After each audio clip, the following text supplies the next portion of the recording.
আসসালামু আলাইকুম, কেমন আছেন সবাই? আজকে ভিন্ন কিছু নিয়ে আসলাম। এটা হচ্ছে টাঙ্কির মধ্যে খুবই অল্প টাকা খরচে মাছ চাষ।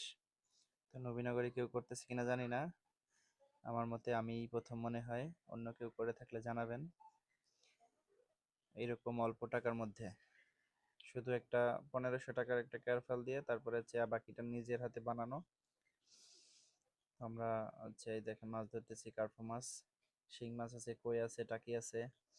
তো আজকে আমরা রোজার মধ্যে ধরলাম এটি। এই যে এটার পেটে ডিম আছে, তিনটার পেটে ডিম আছে। তো এগুলো আমরা ধরতেছি, দেখতেছি মাছগুলো সুস্থ আছে কিনা, সব ঠিকঠাক আছে কিনা, এর জন্য আজকে পানিটা কমায় দেখতেছি।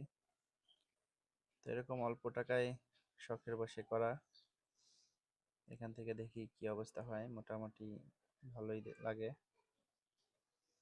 আমরা কিন্তু এখানে কোনো অক্সিজেনের পাম্প ইউজ করি না, শুধু একটা মোটর দিয়ে জাস্ট হালকা কিছু অক্সিজেন ইউজ করি প্রথম অবস্থাতে।